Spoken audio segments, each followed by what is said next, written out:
بسم الله الرحمن الرحيم. وروي عن رسول الله صلى الله عليه وسلم أنه كان يحب الفال الحسن ويكره الطيرة، وقال الطيرة من أفعال الجاهلية، وفي نسخة من أمور الجاهلية، كما قال تعالى قالوا طيرنا بك وبمن معك.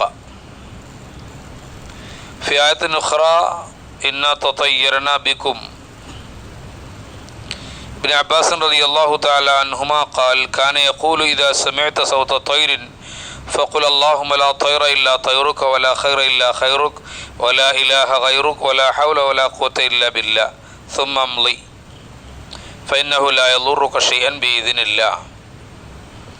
ആദരവായ റസൂലുള്ളാഹി സ്വല്ലല്ലാഹു അലൈഹി വസല്ലം തങ്ങളെ സംബന്ധിച്ച് പറയപ്പെടുന്നു, നബിതങ്ങൾ സല്ലല്ലാഹു അലൈഹി വസല്ലം തങ്ങളുടെ ജീവിതത്തിൽ ഞങ്ങൾക്ക് നല്ല ലക്ഷണങ്ങളെ ഇഷ്ടമായിരുന്നു. നല്ല ലക്ഷണങ്ങൾ റസൂലുള്ളാഹി സ്വല്ലല്ലാഹു അലൈഹി വസല്ലം ഇഷ്ടപ്പെട്ടിരുന്നു. ശകുനങ്ങളെ നബിതങ്ങൾ വെറുക്കുകയും ചെയ്തിരുന്നു. ശകുനങ്ങൾ എന്ന് പറഞ്ഞാൽ നെഹസുകൾ എന്നൊക്കെ സാധാരണ പറയും. നെഹസുകൾ, അതിന് റസൂലുള്ളാഹി തങ്ങൾക്ക് വെറുപ്പായിരുന്നു. പഴയ കാലത്ത് പക്ഷി കൊണ്ടായിരുന്നു അത് തീരുമാനിച്ചിരുന്നത്. ഏതെങ്കിലും ഒരു കാട്ടറബി, ഒരു ഗ്രാമീണനായ അറബി ഇസ്ലാമിൻ്റെ വരവിന് മുമ്പ് ജാഹിലി കാലഘട്ടത്തിൽ യാത്രയോ അതല്ലെങ്കിൽ അതുപോലുള്ള ഏതെങ്കിലും പ്രധാനപ്പെട്ട സംഗതികളോ ചെയ്യാൻ ഉദ്ദേശിക്കുകയാണെങ്കിൽ അവർ വളർത്തുന്ന ഒരു പക്ഷിയുണ്ട്. ചിലപ്പോൾ അത് മൈനയോ തത്തയോ എന്തെങ്കിലും ആകാം, അല്ലെങ്കിൽ നാട്ടിലെ എന്തോ പക്ഷി. ആ പക്ഷി കൂട്ടിലോട്ട് വളർത്തും. അതിനുശേഷം ഒരു കാര്യം ചെയ്യാൻ വേണ്ടി തീരുമാനിക്കുമ്പോൾ ആ പക്ഷിയെ കൂട് തുറന്ന് പുറത്തേക്ക് വിടും. എന്നിട്ട് ആ പക്ഷി എങ്ങോട്ടാണ് പറക്കുന്നത് എന്ന് നോക്കും.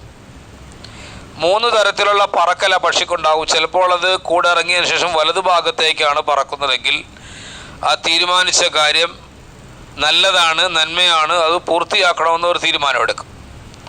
എന്നാൽ ചിലപ്പോൾ പക്ഷികൾ ഇടത് ഭാഗത്തേക്കാണ് പറക്കുന്നതെങ്കിൽ അവർ പറയും ഇത് ശകുനമാണ്, നമുക്ക് ഈ പരിപാടിക്ക് പോകാൻ കൊള്ളൂല, യാത്ര പോകാൻ കൊള്ളത്തില്ല, അപകടമാണ്, അതുകൊണ്ടെന്ന് പറഞ്ഞ് ആ യാത്ര അവർ ഒഴിവാക്കും. ഇനി വലത്തോട്ടും ഇടത്തോട്ടും അല്ല പക്ഷി പറന്നത്, ചിലപ്പോൾ നേരെ പറന്നു പോകും. അപ്പോൾ അവർ പറയുമായിരുന്നു ഒന്നുകൂടി നമുക്ക് ഈ വിഷയം തീരുമാനിക്കാൻ മശൂറ ചെയ്യാമെന്ന് പറയുമായിരുന്നു. 3 കാര്യങ്ങൾ.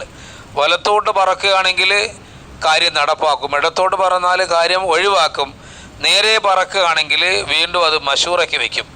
മശൂറ വെക്കുന്ന എന്തിനാന്ന് വെച്ചാൽ തീരുമാനം എടുക്കാനല്ല, വീണ്ടും പക്ഷിയെ പറത്താനാ. രണ്ടാമത് വീണ്ടും പക്ഷിയെ പറത്തും. 3 പ്രാവശ്യവും പക്ഷിയെ പറത്തിയിട്ട് നേരെയാ പോകുന്നെങ്കിൽ ആ കാര്യം നടക്കും, കുഴപ്പമില്ല എന്നവർ പറയും. ഇത് ജാഹിലി കാലഘട്ടത്തിൽ റസൂലുള്ളാഹി തങ്ങളുടെ കാലഘട്ടത്തിൽ ഉണ്ടായിരുന്ന ഒരു പതിവാണ്. ഇത് നബിതങ്ങളുടെ കാലത്തിന് മുമ്പുണ്ടായിരുന്ന മൂസ അലൈഹി സ്വലാത്തു വസ്സലാമിനെ സംബന്ധിച്ച് അന്നുണ്ടായിരുന്ന മൂസാ നബിയുടെ ശത്രുക്കൾ പറയുന്നുണ്ട് തയ്യർനാ ബിക വബിമൻ മഅക, നീയും നിൻ്റെ കൂടെയുള്ളവരും അപലക്ഷണക്കാരാണ്, അതുകൊണ്ട് ഞങ്ങൾ നിന്നിൽ വിശ്വസിക്കില്ല. അപ്പോൾ അവർ അതിനുപയോഗിച്ച പദം തയ്യറെന്നാണ്. തയ്യറിന അന്ന് പക്ഷിശാസ്ത്രമായിരുന്നു ഉണ്ടായിരുന്നത്. നമ്മുടെയൊക്കെ നാട്ടിൽ ഹസ്തരേഖാശാസ്ത്രക്കാർ വരും, എന്നിട്ട് കൈ കൊടുത്തു കഴിഞ്ഞാൽ കൈയുടെ വര നോക്കിയിട്ട് ഓരോ ലക്ഷണങ്ങൾ പറയും, ഭാവി പറയും. റസൂലുള്ളാഹി സ്വല്ലല്ലാഹു അലൈഹി വസല്ലം പറഞ്ഞു ആരെങ്കിലും അങ്ങനത്തെ കൈനോട്ടക്കാരുടെ കയ്യിൽ കൈ കൊടുക്കുകയും അവൻ പറയുന്നത് വിശ്വസിക്കുകയും ചെയ്താൽ അവൻ ഖുർആനിൽ അവിശ്വസിച്ചവനാണെന്ന് റസൂലുള്ളാഹി സ്വല്ലല്ലാഹു അലൈഹി വസല്ലം പറഞ്ഞു. അവന് പിന്നെ ഖുർആനുമായി ബന്ധമില്ല, അവൻ അതിൻ്റെ ആളാണ്, നമ്മുടെ ആളല്ല എന്ന് നബി തങ്ങൾ പറഞ്ഞു. അത് ചെയ്തു പോയിട്ടുണ്ടെങ്കിൽ തൗബ ചെയ്യുക, ഇനി ചെയ്യാതിരിക്കുക. അള്ളാഹു കാക്കുമാറാവട്ടെ.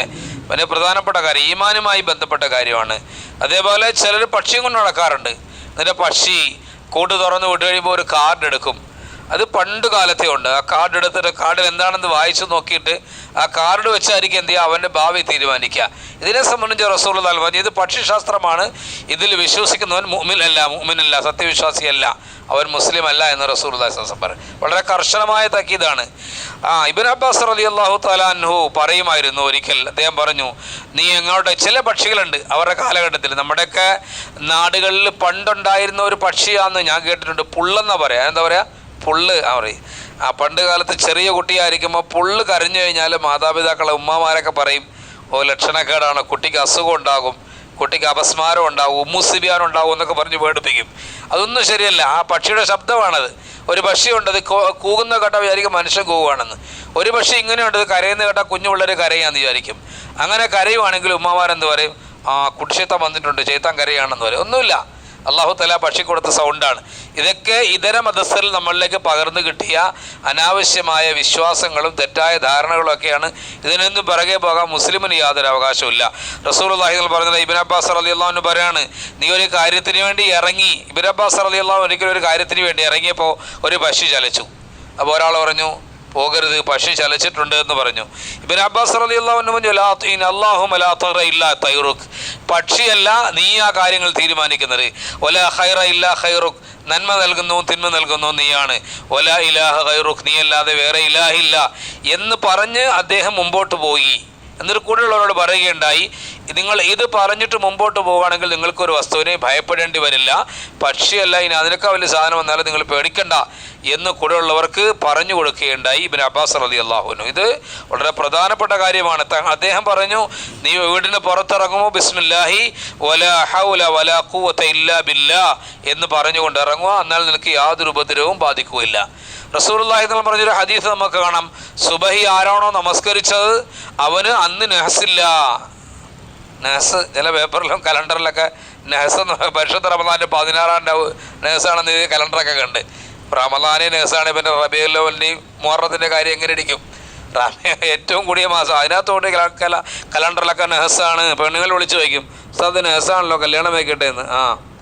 എന്നാൽ പിന്നെ വെക്കണ്ടെന്ന് പറയും. കാരണം എന്താ, ഈ നമ്മൾ പറഞ്ഞു കൊടുത്തിട്ട് വല്ലതും വെച്ച് തലാക്കായ പറയും, നീ ഒരുത്തം പറഞ്ഞു ഉണ്ടാക്കിയതാ പോകും.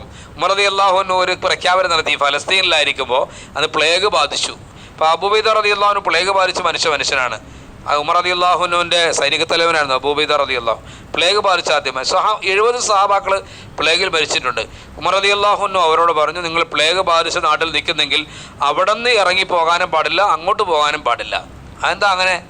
അവിടെ നിന്ന് ഇറങ്ങിപ്പോയി കഴിഞ്ഞാൽ നിങ്ങൾക്ക് ഈമാനില്ല, അങ്ങോട്ട് യാത്ര ചെയ്താൽ നിങ്ങൾ പിശാച് ചുറ്റിക്കും. വന്നത് കൊണ്ടാണ് പ്ലേഗ് ബാധിച്ചത്, അപ്പോൾ ഈമാൻ പോകും. എന്ത് ചെയ്യരുത്, നിങ്ങൾ അവിടെ നിന്നും പോകരുത്, അങ്ങോട്ടും പോകരുത്. അത് ഇസ്ലാമിൻ്റെ നിലപാടാണ്.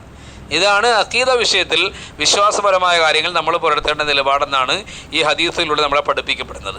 അപ്പോൾ ഈമാൻ ശരിയാക്കുക, പിന്നീട് അമൽ ശരിയാക്കുക, എന്നാലേ ഉള്ളൂ നമ്മൾ രക്ഷപ്പെടുള്ളൂ. അല്ലാഹു തആല കാര്യങ്ങൾ മനസ്സിലാക്കാൻ തൗഫീഖ് നൽകുമാറാവട്ടെ.